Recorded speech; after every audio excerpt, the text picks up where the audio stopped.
introduce myself first of all. I actually recognise quite a few of you, but just in case you're not sure who I am, my name's Jon Hope. I'm Senior Sales Engineer and Channel Manager at Sophos for the Network Security line. And over the next 45 minutes, we're going to take you through the story of Synchronized Security. But before I begin that, I wanted to explain a little bit about the theme. So to give you an insight into how things work at Sophos, marketing came to me and said, you need to put together a presentation and we're going to do a next-gen tour. Can you think of a theme? And I said, well, what does next-gen mean?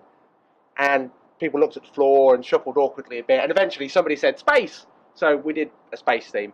Now, when I think about space, I think immediately about the Apollo program. I am a little bit of a nerd when it comes to the Apollo program. So as well as introducing some of my passion around IT security, I'm hoping to impart just a little bit of enthusiasm about the Apollo program as well as we go through. But before I actually begin the presentation properly, Ben has already mentioned this is an interactive session, so there is a quiz, there is an opportunity to win a prize at the end. And how we do that is through the handsets, which you should find on your seat or on your desk or around your person somewhere. So those are your opportunity to answer the questions you see on the screen with the hope of potentially winning a prize. Now, this question is just a test of the technology. This will not influence your score in any way, shape or form. It will influence my opinion of you as people, but not the results. So the way it works is this. You'll see the question on the PowerPoint up on the big screen, and then we'll switch over seamlessly to a separate application where I will lose my cursor for a minute and pad before showing you again what the potential answers are. And that's your cue then to vote. So if you wouldn't mind just pressing one of the first 4 buttons based on your opinion about the moon landing, then we'll just make sure everything's working the way it should be. 2, 4, 6, 8, 10, 12, 14, 16, 18, 20.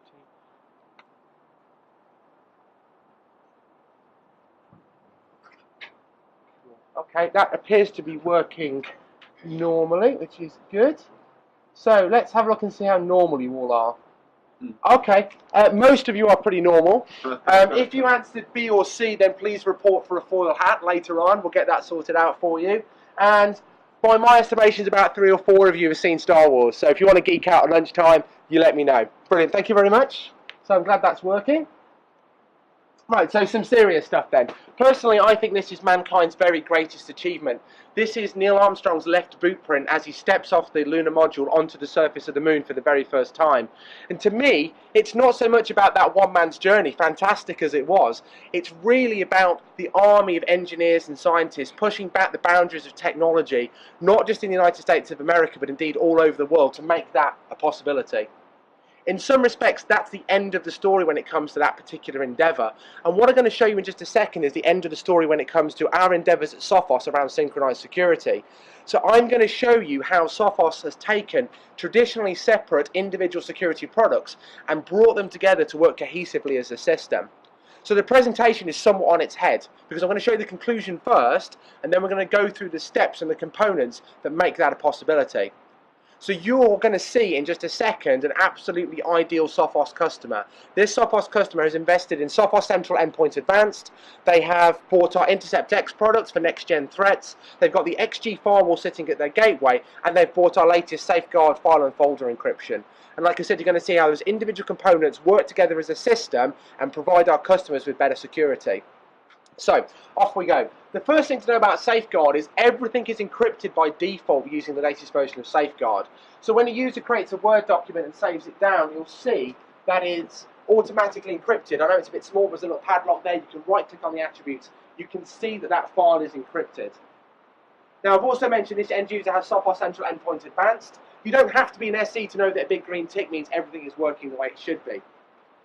This user is also browsing the web. They're going through our XG Firewall. And that XG Firewall is not just processing their web browsing activity, but it's also constantly receiving a security heartbeat from that endpoint, basically indicating its health. And you can see that just up here, top right, there's a green number 2 there. It's receiving 2 heartbeats, one of those coming off the machine that you see here. Now, I'm going to deliberately wreck some stuff now because I know this user has a phishing attack on their email. There's a juicy attachment they can't help but open. When they open that, it will encourage them to enable macros. Now, hopefully, we all know this is a really bad idea, but users being users, they're going to do that kind of thing. So we enable macros. Uh-oh, turned out that was ransomware. What you saw down the bottom there is Intercept X immediately recognizing that ransomware attack and shutting it down. But it's also changed the security heartbeat status to red, and it's now telling the firewall that it has a problem, and it's also telling the firewall specifically which user is responsible for that issue and where that device is to be found. all that information allowing the admin to react very quickly. But more importantly, the system has gone into an immediate lockdown mode. Because we know this device is potentially compromised, we're now preventing it from accessing the internet. We've taken the safeguard keys away from this device, so any attempts to access sensitive documentation will be denied. So while this device is compromised, we'll not allow data to leak out the internet, we'll not even allow it to touch files internally. Now when we clean up that problem, you'll see the heartbeat comes back to green, it's received at the firewall, and most importantly, that user's workflow is then restored.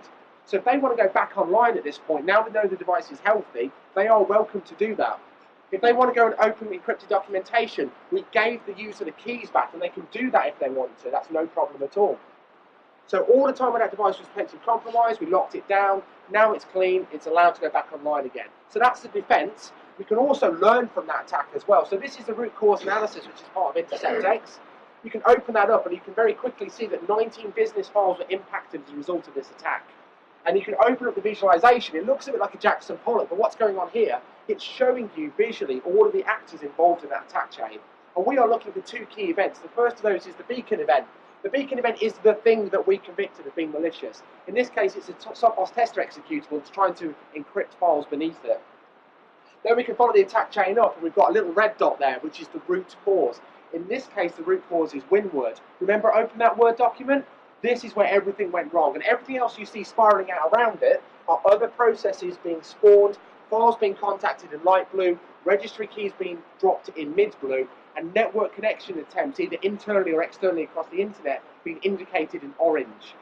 Now this kind of information is absolutely golden, because we can look at this and we can categorically see which files were contacted as a result of the attack and whether they were exfiltrated out of the organisation. So we can look at this and we can say, was my user database compromised? Do I need to start telling parents, for example, that I've lost all their data? Do I need to go and tell the ICO that I've had a breach? Versus, this is a fairly mundane attack that I can keep under my hat. The point is, this allows you to tell the difference. Okay? In addition, it's also a great opportunity to learn as well, because we can look at that attack chain and we can see where the mistakes were made. In this case, it was an email that came in, so maybe we need to tighten up our email defenses. It was a Word document with an attachment on there, so maybe we should use something like phish threat to try and train our users not to open suspicious emails and not to interact with any attachments that they might find. The point is, we can look at what went wrong, and we can make sure we don't make those same mistakes over and over again. Okay, so very valuable tool. Much like the Apollo program, there's a lot of individual componentry working there together in order for that to happen. And I'm going to take you through just a couple of those individual components right now. We're going to start with the endpoint section, specifically more so the next generation endpoint protection that we have. And the reason I want to introduce that to you is really down to this graph. You've come to a security conference, so I'm guessing you've got a fairly good idea that there's a high quantity of malware out there. But the actual numbers are quite staggering. We are now seeing over 700 million unique malware samples. And that number grows by 350,000 on an average day in the labs. So it's an enormous problem. And it's not just about the quantities of malware. Clearly there's been a shift in the amount of malware that's out there, but there's also a significant change in the intent.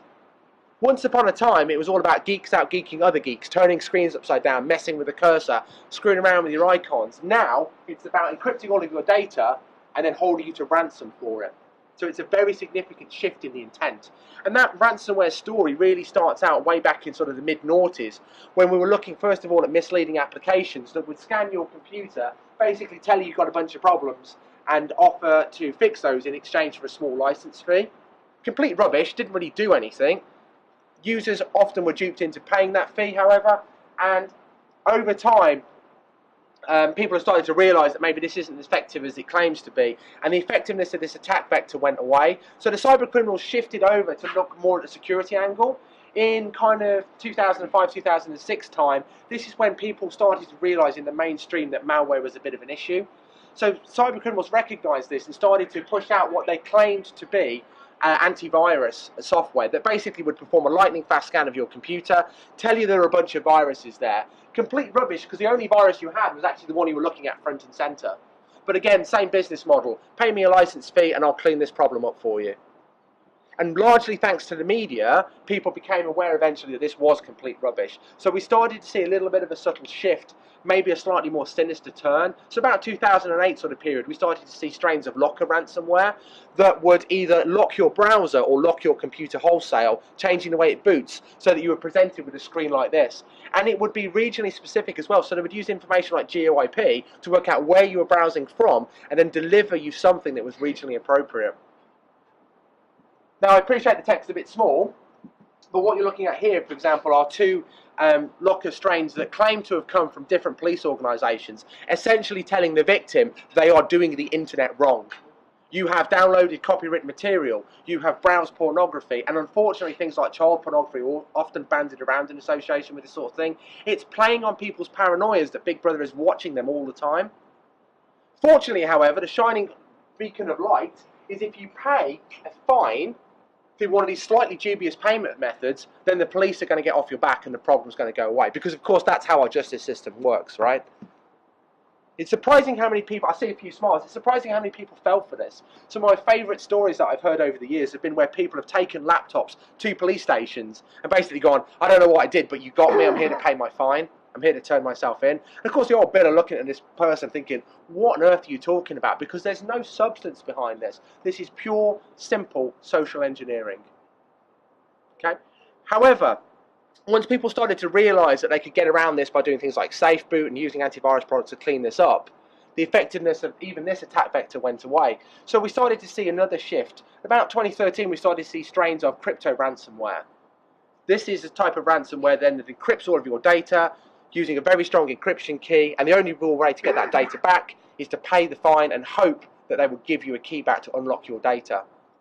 Even this isn't particularly new, by the way. This is recycling technology and code from the late 1990s. So the very first example of this kind of ransomware was the PC Cyborg virus, or the AIDS virus as it's often known, particularly because it was distributed around at the World AIDS Conference on a floppy disk, or a bunch of floppy disks.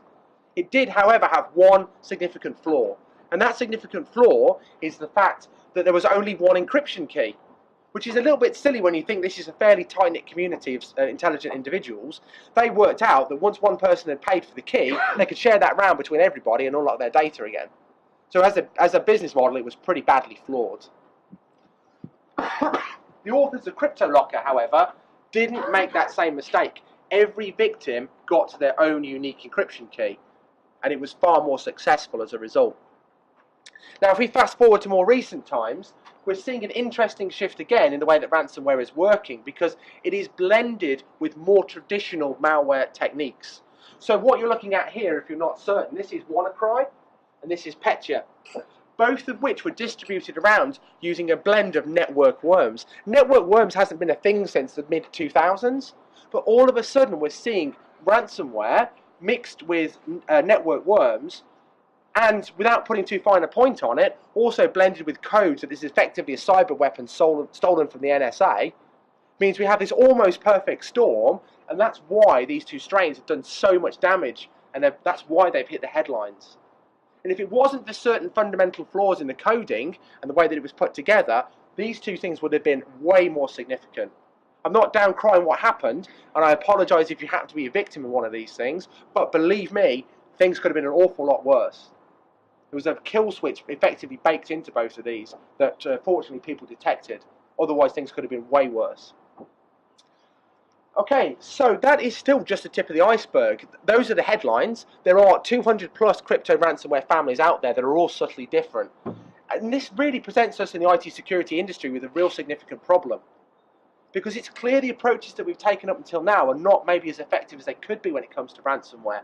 We need to innovate, and we need to do something significantly different if we are going to maintain a position of being one step ahead of the cyber criminals. Now, fortunately, we have a product that solves this issue, and I'm going to introduce that to you in just a second. But before I do, I want you to think back to the graph that I showed you when we were looking at the quantities of malware out there, and I'm interested to know if you can recall how many unique malware samples we see on a daily basis. This is the first question that will influence your results. Just bear with me. I hate multiple screens. It really confuses me. There we go. There we go. Okay, so those are your potential answers.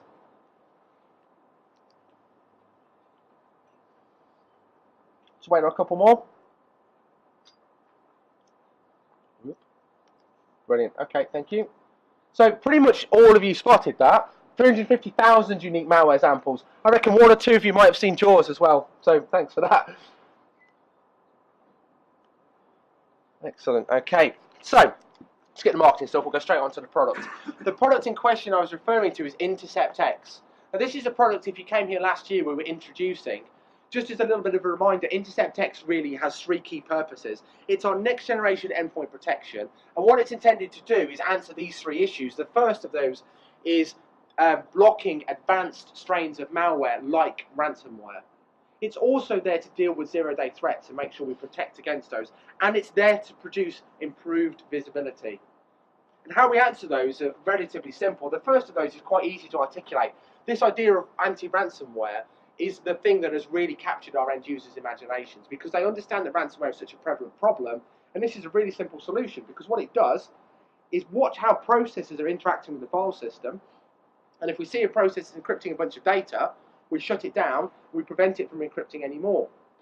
So we convict and block ransomware purely and simply on the fact that it's encrypting a whole bunch of data. Okay? We don't have to have prior knowledge, we don't have to have seen this particular strain before. If it's encrypting a whole bunch of data, we're going to shut it down. It is as simple as that. So highly effective at what it does. Okay? In addition, Intercept X is constantly keeping a private copy of all of that data that's been written down, such that if you are the victim of ransomware, not only will it stop the process, but it will also restore any data that might have been encrypted. So we've taken this really scary concept of ransomware and we've distilled it down to that little toast notification that pops up in the bottom corner that tells you you were a victim of ransomware, but don't worry, I fixed that for you. Okay? So that's one of the reasons why Intercept X has been such a successful product for Sophos. But as a geek, I actually think the anti-exploit capability is actually way more exciting. So for our anti-exploit technology, we acquired a Dutch firm called Surfright, founded by two very intelligent individuals. And they realised that we can run around in our labs in hamster wheels forever, creating new signatures for every variant of malware that we see. 700 million unique samples today. Who knows tomorrow, and next year, and the year after? Can we scale to these kind of numbers? Who knows? Alternatively, and the approach that they took, is let's look at how malware does its damage in the first place. And they realised that if I want to execute arbitrary code on a target device, which is geek speak for I want to own this computer, there are 28 different techniques that I can utilise in order to get code onto that device and do what I want. Okay? And every strain of malware out there since forever has used one of those 28 different techniques. So rather than create 700 million unique malware samples and create signatures, why don't we just detect those 28 different methods and block them? What happens here with the anti-exploit technology? If you imagine for a second that you are responsible for the security of a high street bank, one of the things that might be bothering you is somebody's going to drive a vehicle through my front window. Okay?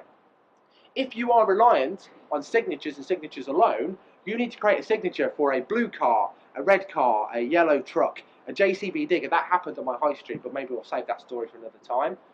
Or alternatively, you could use something like Intercept X that puts up bollards around the building.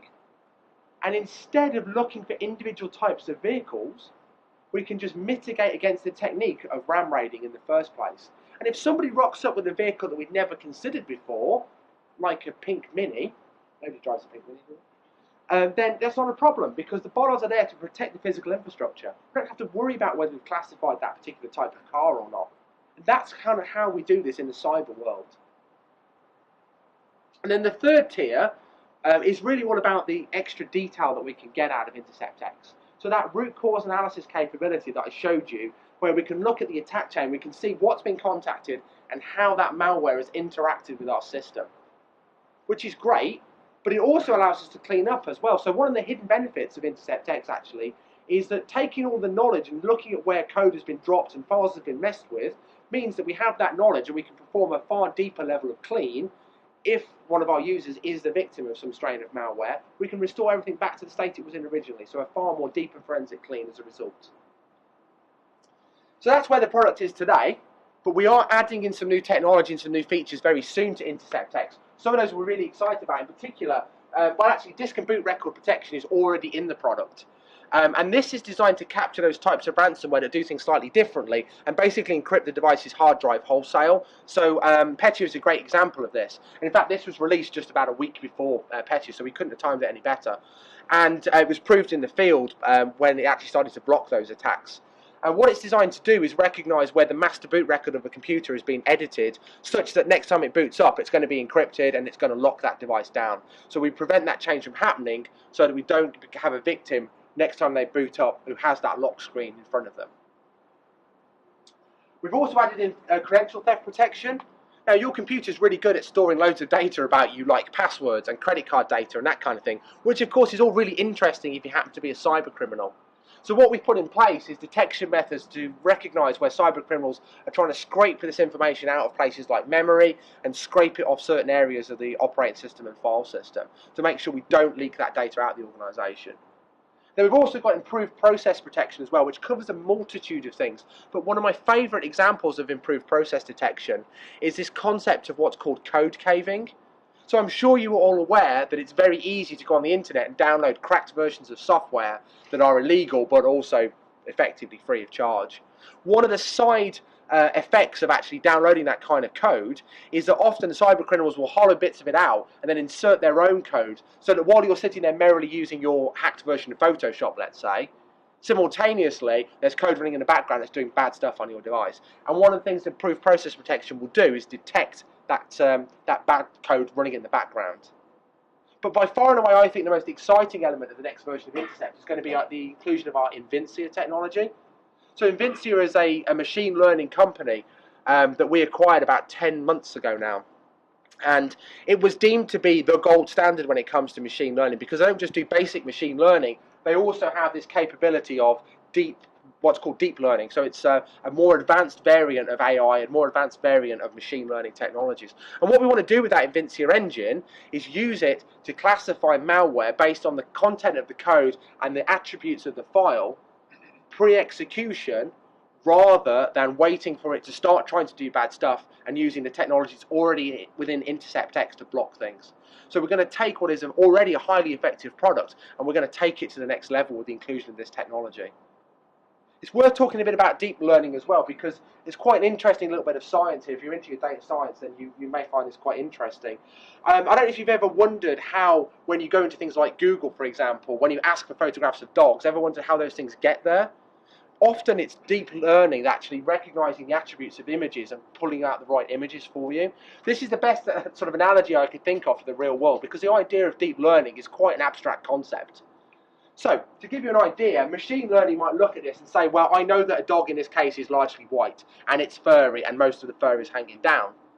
But means it's very difficult to distinguish between a dog and a mop in this kind of scenario. Whereas deep learning understands a bit more about the attributes of a dog. It understands that a dog has 4 legs and a tail, it's likely to be moving around.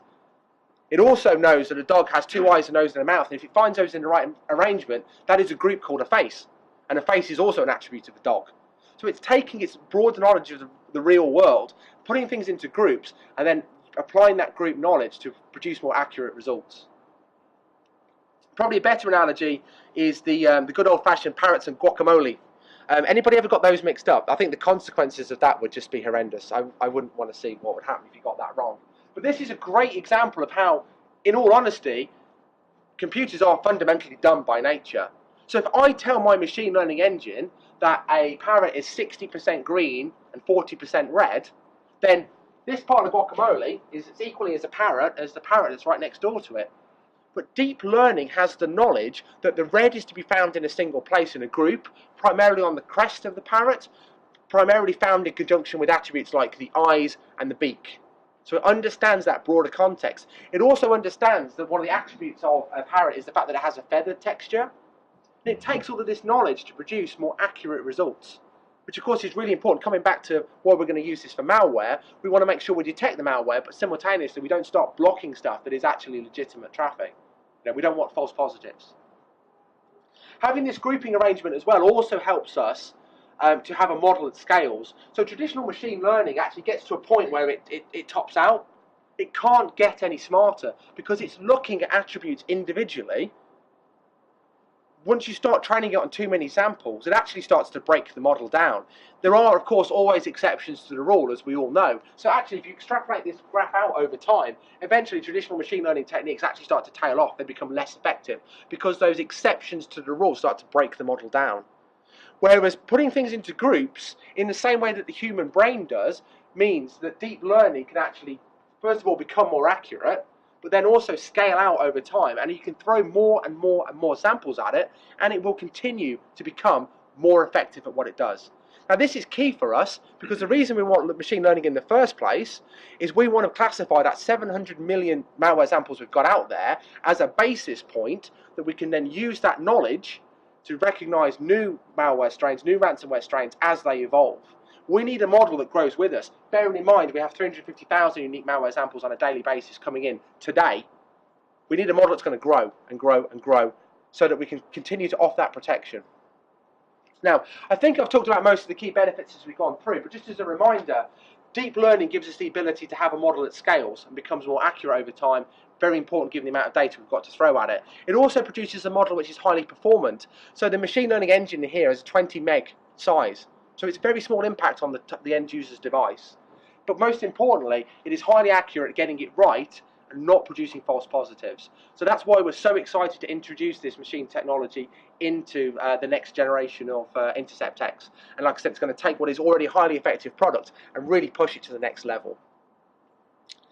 So I have a bit of a mean streak when it comes to questions. If you think back just a moment to the slide with the parrots on there, I'm intrigued to know if you're smarter than machine learning, and can you recall how many parrots you saw on that slide?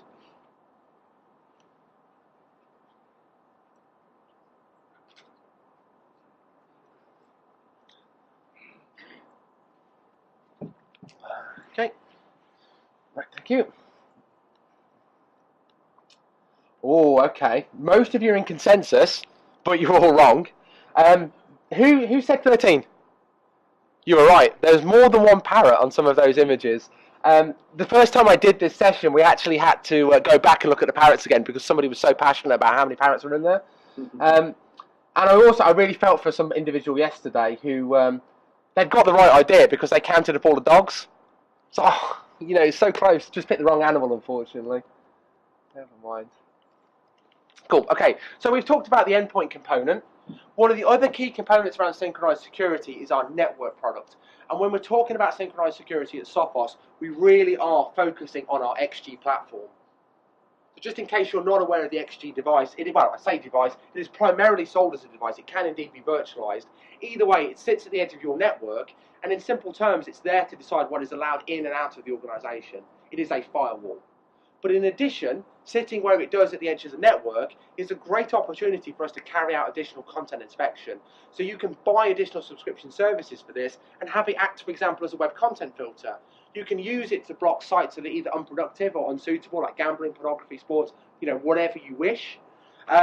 Emails, of course, have to come in and out over the internet. Great place to be scanning, making sure we're not seeing phishing attacks, make sure we're not seeing malware included within emails.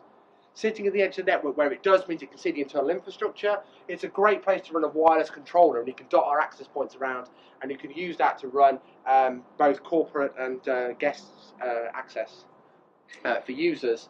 If you've got any web services that are hosted and available to the outside world, then those users on the outside have to come through the firewall in order to get to those. It is a great place to run our web application firewall to make sure those web servers are not being exploited and not vulnerable in some way.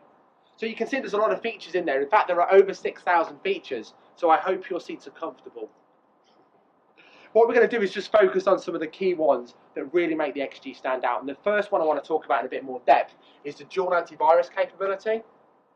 Now, I don't know if you subscribe to this theory or not. This isn't a question for the quiz, but just out of interest.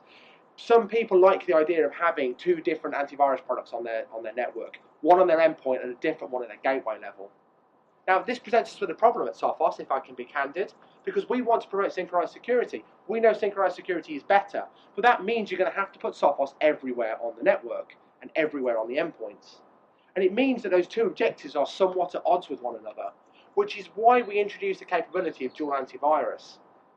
So if you wish, and if you subscribe to this theory, you can have your XG firewall run the Avira antivirus engine instead, Avira being a German AV vendor. It is a simple choice when it's installed to run the Sophos engine, to run the Avira engine, or indeed to run both.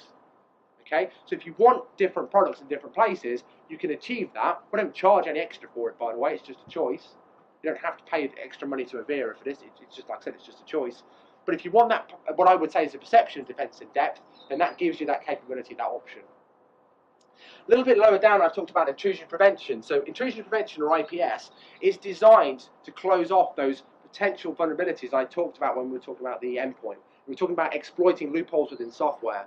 Now, I know it's really frustrating when you power your computer up in the morning and it tells you that it needs to do a bunch of updates. But that's vendors like Microsoft pushing down patches to that device, closing off those security loopholes to make sure they're not vulnerable to exploit from the cyber criminals. It is a sad fact of life, unfortunately, that when a vendor releases a patch, it takes on average 160 days for that to be rolled out to an endpoint machine. A massive window of vulnerability, during which point that product is potentially vulnerable to exploit. Now, I'm not advocating intrusion prevention services as an alternative to patching, absolutely not. But it is there to look for those same exploits in attack techniques coming in across the internet. And if you've done a tidy job of patching, if a patch has been rolled out for some particular reason, then intrusion prevention is the safety net that's designed to capture those attacks as they're coming in. A little bit lower down, I've talked about sandboxing. I'm going to come back to sandboxing because it really is the next-gen feature of the XG platform, and it's worth a little bit more of a look. So I'm going to come back onto that one in a second. Before I do that, we'll talk a bit about advanced threat protection. Now, remember I said the XG Firewall is sitting at the edge of your network. It is a great place, of course, to watch what is coming off the internet, coming into your organization. Conversely, it's also a really great place to watch what leaves the organization as well. And the Advanced Threat Protection engine is watching outbound traffic, and it's really looking for three key things. The first thing it's looking for are zombies on your network. What I mean by a zombie is a device that is basically owned by the cyber criminals. It is doing their bidding. It is typically used to distribute things like spam or denial of service attacks. Either way, it's required to have command and control conversations back to the cyber criminals in order to get a set of instructions to know what to do. Now, we can use the Advanced Threat Protection engine to recognize those CNC conversations and block them. So the zombie still sits there, but it has no instructions. It's not going to do anything to damage the reputation of your organization. Another useful attribute of the Advanced Threat Protection is the ability to detect and block ransomware.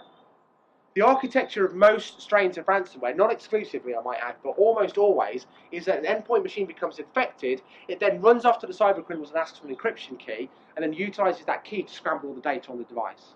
Okay, remember I said every victim has to have their own key? That's how it's done. Every victim calls home and gets a unique key. Now, if we can detect that request for a key, we can block it. And in most cases, that ransomware will sit there in a dormant state because without that key, it can't encrypt anything, it can't do any damage ultimately. So we can mitigate against the damage of that attack. Then the final thing that it's useful for as well is looking to see where endpoints are talking to network shares, file shares, web servers that we know to be owned by cyber criminals. Because if they're having that conversation, particularly if they're heavy lifting a large quantity of data, that is potentially an indication that device is actually leaking data out of the organization. So again, we can detect that, we can block it. So three really useful attributes. Now, I've also called out web protection as well as an aspect. Web protection is an interesting thing because typically when it's sold by our partners to customers and when our customers buy it, everybody seems to be thinking about productivity or appropriate use of IT assets. So they're immediately thinking, in fact, I fell into this trap myself because I started talking immediately about things like blocking gambling, pornography, anything that's unsuitable or unproductive. And there's nothing wrong with that, by the way. It's really great at doing that. But sometimes people overlook the security angle. This is a really great example of where we can do something called pre-execution defense. In other words, rather than allowing users to download a whole bunch of malicious content and then trying to block it at the gateway, block it at the endpoint, if we just stop people going to websites that are compromised and have malware on them in the first place, wouldn't that be so much better? And that's exactly what you can do with our web protection. You can tick a box to say, I want to block access to websites which are known to be malicious. Then finally, we've got the application awareness. Application awareness is really great. We have 2,500 signatures that we can recognize applications and use it to block applications are traditionally designed to get around web content filtering firewalls. So stuff like, I would have said BitTorrent, but that's a bit old school these days. Maybe things like proxy avoidance tools or a Tor browser, that kind of thing. These are all intentionally written to get around web content filtering. Perfect. So instead I talk about Sandstorm in a bit more depth. Sandstorm really is the next-gen feature of the XG platform. What it's designed to do is a very similar job, in fact, to Intercept X. It is designed to block new and unknown threats as they appear at the gateway. Now, because we're not an endpoint machine, we can't do things in quite the same way, and I'll talk about how this works in just a second. But before I do, I wanted to illustrate how effective Sandstorm is as a solution. So, at the moment, of our 350,000 unique malware samples, about 3% of those are being detected by Sandstorm. In other words, our customers are finding it before our labs find it. So it's very good at spotting new stuff. We gathered that. It is also very effective at blocking new forms of attack. So on an average week, we're blocking just over 1,000 individual patient zeros that otherwise would have been infected by some kind of malware, ransomware that we have no traditional signature-based answer for. Now, if one of those is a variant of something like WannaCry or Petra, you can see where the value is within this product. So let's have a look at how it does its job. It's quite simple actually, because the XG Firewall, as we've already established, sits at the edge of the network. It is a great place to scan web downloads as they come in. It's a great place to scan emails with attachments on them. Either way, what it will do is take a hash of that content, think of it like a digital fingerprint if you will, and send it off to our data center, and we'll look at that within our data center and we'll see, have we seen that file before or not? And if we have seen it before, we already know whether it's good or bad. We'll already have the classification on record. So we can give an almost immediate decision about whether that download is suitable or not. But the really interesting thing happens when that hash value doesn't match anything that we know about. In those circumstances, what will happen is the XG will then send a complete copy of that file off to our data center, and we will launch it in our own environments. We simulate Windows environments, we launch it within our applications, we see how it behaves.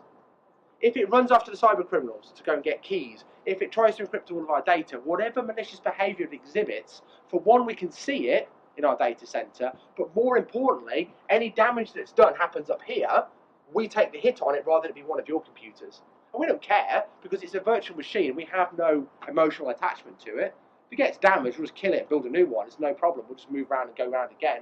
But if it trashes one of your devices that might have useful data on there, that has a far more serious implication. But if we classify any malicious behavior, of course, we can also decide to block that file. If we do block it, then we'll tell the administrator via a report what we blocked and why we blocked it, and what the potential damage might be.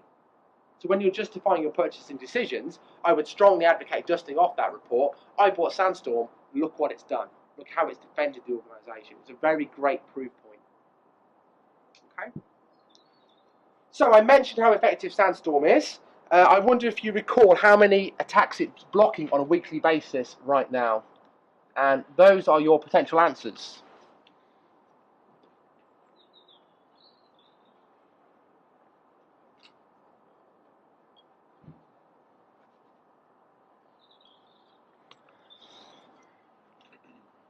Brilliant, thank you. Okay, so yeah, almost already got that right. Just over 1,000 right now, and of course that number is only going to grow as we see more attacks overall coming in. Okay. Of course, some other nice features around the XG. The quality reporting is excellent within the XG. Reports that are human readable. You don't have to be an IT geek. You can put those in front of, I would normally say HR, but in your case, it's probably admin. Put them in front of head teachers, that kind of thing. Information there that is easy to digest. And also another great proof point about what the product is doing. Okay? If the white box is doing its job properly, you probably don't get a lot of headaches. Very difficult sometimes to justify, what it's doing. This is a great proof point. These are the types of websites it's blocked. These are the incidents it's prevented. This is the malware that it's controlled. All those kind of things are really useful. Reports that can be customized. So if you want information specifically to go to one individual, you can set that report up and have it automatically distributed out on email. So people don't have to log into the firewall to get this. That reporting data can arrive in their inbox. A couple of reports that are worth a bit more depth. The User Threat Quotient report, or UTQ, gives users a score based on the likelihood of them bringing risk into the organisation. It's calculated by things like their browsing activity, either seeing viruses, either seeing IPS alerts, all that kind of stuff. Gives them a score. It allows you as administrators then to recognise who's likely to invite the most risk into the organisation. You may wish to pin down their policies in a bit more depth. Because they're likely to do the bad stuff, let's put some more controls on them. You might want to highlight them, particularly if they're staff members, for additional training. Maybe something like phish threat to help them recognise and not click on phishing attacks when they're coming on email, for example. The other nice report is the application risk assessment. This is like a widget that lives on the XG dashboard, and it shows you the organisation's application score. which again is based on how productive and how suitable the application usage is. If it's a red result, that is a prompt to go and open up the application report wholesale, work out who is doing the bad stuff, what applications they are. Do we need to rewrite our policy around IT? Do we actually need to reconfigure the firewall to block some of this stuff? It is a red flag to show you to go and look into that in more depth and explore what's going on. And highlight how people are using the IT assets that they've been given. Okay, so that's where we are right now with version 16.5. Version 17 is just on the horizon, okay? And there's a whole bunch of very exciting features coming in version 17. It should be released about the end of October time. One of the key features for you will be the web keyword monitoring capability. But I'm going to park that for a second because I know my colleague Ollie is going to talk about that in some more depth a bit later on. So I just wanted to mention that's in there for now. But the one I really like from a technology stance is the synchronized application awareness. This is a really neat illustration of where endpoint and firewall can talk to each other and learn. So every time an endpoint generates some traffic, the XG is constantly trying to match that against one of the 2,500 application signatures it has on record. If it doesn't have a match under version 17, it can go back to the endpoint and ask it. Because the endpoint intrinsically knows the process that launched that traffic, it can often help the firewall to learn what that application is, classify it, and control it appropriately. If it can't, if it's a bespoke application that we really just don't understand, then we present the administrator with a signature that they can save down and then utilize that application within policies moving forward. So we take the 2,500 apps we already know about, and this helps us learn. We can add new ones in. It can start to grow. So that's a very exciting feature. Now, I warned you there'd be a little bit of Apollo geekery, so we're going to park IT security just for a second, and I'm going to show you what I think is a bit dark, but it's one of my favourite photographs of the Apollo program, because it has quite an amusing story behind it. This photograph was taken on the mission Apollo 10, and Apollo 10 was the very last mission before NASA started putting people down on the surface of the moon. Apollo 10's job was basically to simulate the whole process. So they went to the moon, they went round the back of the moon, they separated off the lunar module, and it descended to within 12 nautical miles of the surface of the moon, which must have been really tantalising for the astronauts involved. Then it would come back up, hook up with the command module that you can see there, fly back to Earth, and that was the end of the mission. And the reason I like this photograph, it was taken by Commander Eugene Cernan, by the way, who was the lunar module pilot on this mission. And he would normally sit on the right-hand side of the spacecraft. Mission Control went mad at him because he had to budge his co-pilot out the way to get into the left-hand window to take this photograph, when he probably ought to have been concentrating on flying it, because he's about to dock with what is on the screen there, which is the Snoopy element on that particular mission. It was nicknamed Snoopy. If you want to know what it looks like as a whole, then this is what's called the Apollo block, which is a combination of two spacecraft. So this bit up here is Snoopy on this mission. It's the command service module. This bit here is basically a big rocket that pushes astronauts to the moon. Then the cylinder section behind it contains things like life support, electricity, food, water, all the things the astronauts would need for their duration of their mission. Then the conical bit at the front here is the command module, where 3 astronauts hung out for 5 days in a space about the size of maybe 8 of these chairs. Not a massive amount of room. Would have been really unpleasant, I'd have thought, after 5 days. And actually, subsequent missions went further and longer. Then underneath there, you've got the lunar module, which was very imaginatively nicknamed Charlie Brown on this mission. You can probably see what they were thinking about. The lunar module's job on Apollo 11 and subsequently was to take 2 out of the 3 astronauts and take them to the surface of the moon and then bring them back up again. Now, the reason I'm talking about this in a bit of depth is there's a couple of interesting stories here. So, NASA, being a government organisation, I'm sure you'll empathise with this, was required to go out to tender. And what happened as a result of that tender programme is exactly what NASA didn't want. 2 different vendors ended up winning the contracts. So one vendor on one side of the United States of America built the command service module, a completely different vendor ended up building the lunar module. And NASA didn't have time for this. They were under so much pressure from Kennedy's famous speech, "We will go to the moon by the end of the decade." They were running out of 1960s at this point. They didn't actually have time to perform any ground tests. So a fascinating point of history is the first time a lunar module and a command module ever hooked up and interfaced wasn't in the factory somewhere cosy, it was in Earth orbit. Now I will add that you could argue that's risky. NASA didn't put astronauts on that mission. So Apollo 4, they launched 2 unmanned versions and hooked them up together just to see what happened. But interesting that they were under so much pressure. Now, I think of this a little bit sometimes like our network and our endpoint products, because you've got one team of engineers creating a highly technical product to do a job in Abingdon, and in Holland in the case of Endpoint. And then for network, again, another bunch of engineers also creating a product designed to do a job, largely out of Germany, with some input from India and some input from Vancouver as well. So we don't have geographic separation across the states, we've got global geographic separation. But they're both building these products that are designed to interface together and ultimately come together, much like Apollo, to achieve a single mission. Now you've seen how we've done that already, you've seen how that's been delivered during the video. But just as a reminder, this is the kind of the starting point of the vision. So right now, Synchronized Security extends to Sophos Central Endpoint Advanced. It extends to Intercept X, our XG Firewall, and our encryption product. But the long-term goal is to include things like wireless and mobile control and all the other facets and attributes of the Sophos portfolio. And that's the vision that you're buying into when you put all of your IT security under the Sophos banner. The ultimate plan is to have sensors all across the network and enforcement points to make sure people are doing the right things and altering their settings or whatever if they need to change their policies. That's the ultimate vision that we're looking to achieve. Now, I appreciate not everybody necessarily bases their purchasing decisions on what may or may not happen in the future. So if you want a couple of key examples about how Synchronized Security can benefit your organization right now, one of the simplest illustrations of that is where an endpoint becomes infected, that information goes into our system and we immediately react to that. The firewall will change its stance and block it from accessing resources that we deem to be sensitive, or in the case of the video that I showed you, we can actually block it from the internet wholesale. Now, we're the only vendor that can have this claim because we're the only vendor that actually assesses the health of our endpoint when we're making decisions at the firewall level. It is a completely unique sales pitch for Sophos. In addition as well, we can learn from our endpoint. So synchronized application awareness is a really good example of learning from our endpoint.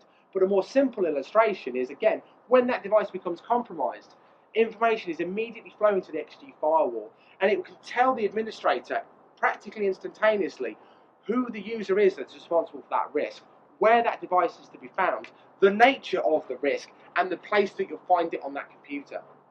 Now that's incredibly powerful stuff, because if you're sitting there correlating different logs from different manufacturers, because you've got different products all over the place, that process is going to take you hours, days, weeks if you've got a really big network.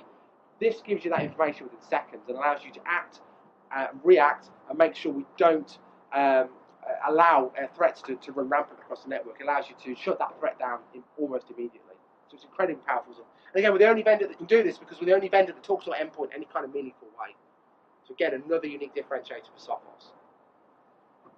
Okay, so that wraps up the content I wanted to show you. We're not quite done yet because I do have two last questions that are designed to spot the A students in the room.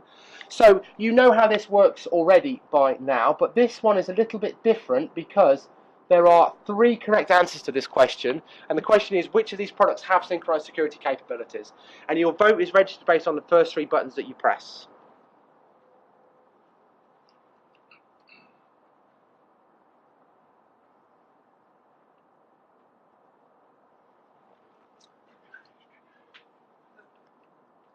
Okay, let's wait on a couple more.